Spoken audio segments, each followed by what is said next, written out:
In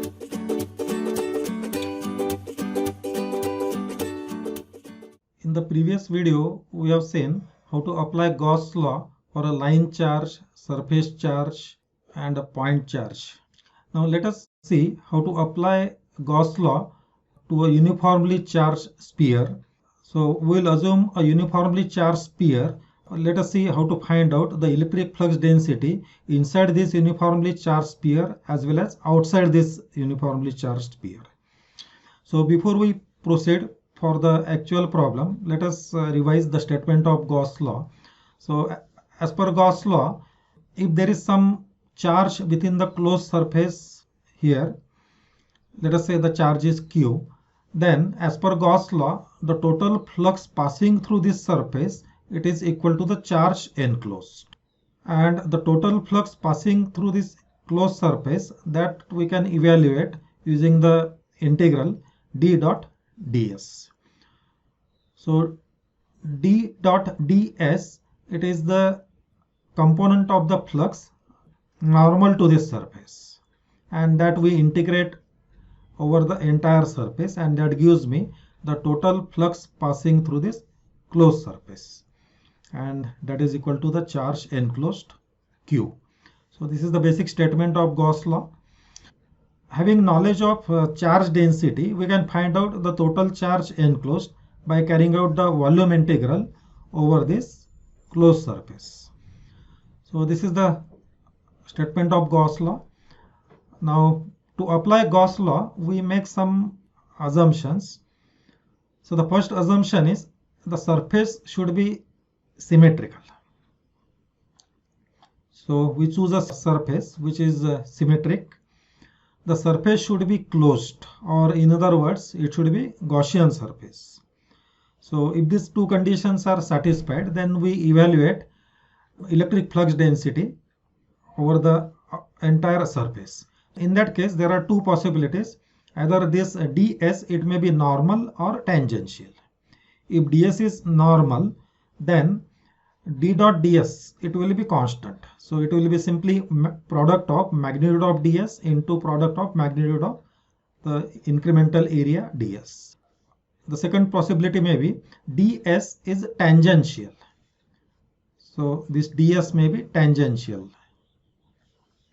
So in that case, d dot ds, it becomes 0, because there is no component of flux in the direction of area. If I take small incremental area here, the direction of this incremental area, it is always perpendicular to the surface. So if it is tangential, then there is no component of the flux which is passing through the surface. So in that case, d dot ds is 0. So these are the two possibilities. Let us proceed to apply Gauss law for a uniformly charged sphere. Now we assume a uniformly charged sphere of radius a, and we are going to find out now what is the electric flux density inside this charged sphere as well as outside the charged sphere. So this problem we will divide in two cases. Case 1, that is r less than a, and case 2, r greater than a. That means inside the sphere and outside the sphere. The uniform charge density within this sphere, that is rho v, coulomb per meter square. So let us determine d everywhere. So two cases, r less than a within the sphere and outside the sphere. So since the charge has spherical symmetry, spherical surface is appropriate surface for this type of problem. So let us consider the case 1, that is to determine electric flux density within the sphere of radius r, which is less than a. So let us construct some another sphere within this charged sphere. The dotted line indicates the sphere of radius r on which I am going to evaluate the electric flux density here. Now let us find out the charge enclosed within the sphere of radius r. So in terms of volume charge density, this charge enclosed is integral rho v dv. Now since the charge density is uniform, I can take it outside of the integral. So taking outside of the integral, it is rho v integral dv. So this is dv in spherical coordinates, r square sine theta dr d theta d phi. So it's a volume integral, 3 variables, phi equal to 0 to 2 pi, theta equal to 0 to pi, r equal to 0 to r in spherical coordinates. So evaluating this this integral, this gives me 4 by 3 pi r cube. So this is the charged enclosed within the sphere of radius r, if the charge density is rho v.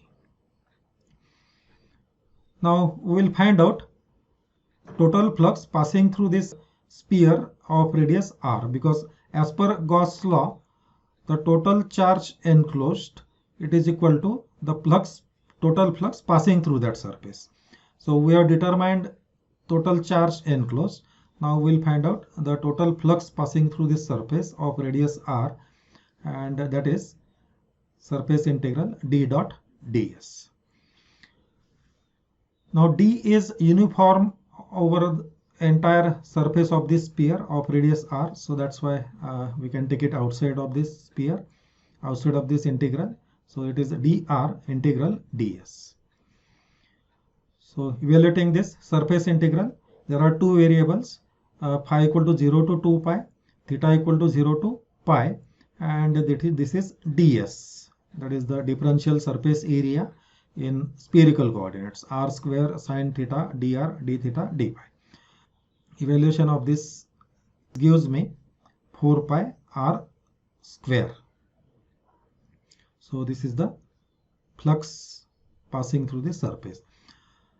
Now let us equate this two equations.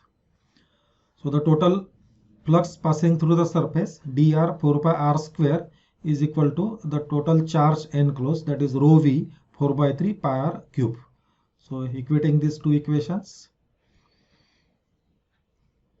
now this 4 will cancel with this, pi will cancel, r square cancels with this r cube, and this gives me dr equal to rho v r by 3. So this is dr, that is the magnitude of electric flux density at a distance r from the center of the sphere. This is the magnitude. So the vector d, it will be dr ar, because this dr, it is always oriented in r direction. So ar is the unit vector in r direction. So d is dr ar. So substituting this dr here, r by 3 rho v ar. So this is the electric flux density within the sphere, inside this uniformly charged sphere for r between 0 to a. Now let us find out the electric flux density outside of this sphere. So that is r greater than a. So we assume some point which is outside of this sphere at a distance r from the center of this charged sphere. So we'll follow the same process what we followed earlier, only the difference is now r is greater than a. So we'll find out the charge enclosed within this sphere of radius r. Now the charge enclosed within this sphere of radius r, it is actually the charge enclosed within the sphere of radius a, because the charge sphere is of blue color. So charge enclosed is in terms of volume charge density rho v dv. So rho v, it is uniform everywhere, so we can take it outside of the integral. So carrying out the volume integral. Now the limits of the integral are phi equal to 0 to 2 pi, theta equal to 0 to pi, and r equal to 0 to a, not 0 to r as in the previous case, because outside of this a there is no rho v. So rho v exists only within this sphere of radius a. So that's why the total charge enclosed within the sphere of radius r, it is same as the total charge enclosed within the sphere of radius a. So that's why r equal to 0 to a. So evaluating this, we get rho v 4 by 3 pi a cube. So this is the charge enclosed within the sphere. Now let us find out total flux passing through this surface, that is psi. So psi is equal to d dot ds, and this is same as that of previous case, that is dr 4 pi r square, similar to the previous case, r less than equal to a. So it is dr 4 pi r square. Now equating these two equations, because as per Gauss law, the total flux passing through this surface psi, it is equal to charge enclosed. So equating these two equations, dr 4 pi r square equal to rho v 4 by 3 pi a cube. So simplifying this gives me d equal to a cube upon 3 r square. This 4 pi cancels, and this gives me a cube upon 3 r square rho v ar. So this is the electric flux density for radius r greater than a, greater than equal to a, that means outside of this sphere. Now what are expressions we got for electric flux density? Let us plot it graphically. So we have this uniformly charged sphere of radius a, and in the case 1, for r between 0 to a, we got this d as r by 3 rho v ar in the ar direction, and this is the electric flux density outside of this sphere, that is a cube upon 3 r square rho v ar. Now let us plot this graphically. So on this axis, this is the distance from the origin, distance at which I am finding out the electric flux density, and on y-axis it is the magnitude of electric flux density. So for r equal to 0, electric flux density is 0. Now between 0 to a, r between 0 to a, electric flux density is given by this equation. So as r increases, electric flux density increases linearly, because the volume charge density rho v, it is constant, it is uniform throughout the sphere. So because of that, d is directly proportional to r. So between 0 to a, d is directly proportional to r, so it is given by this straight line. At r equal to a, it becomes a by 3 rho v. So this is a by 3 rho v. Now for r greater than equal to a, it is given by this equation. So rho v is constant. So for r greater than equal to a, here this is a is constant, rho v is constant. So in this case, d is inversely proportional to r square. So d is inversely proportional to r square. So it is given by this nonlinear function. And as r tends to infinity, because it is inversely proportional to r square, and r becomes very large, the electric flux density goes on decreasing. So at r it tends to infinity, the electric flux density becomes 0.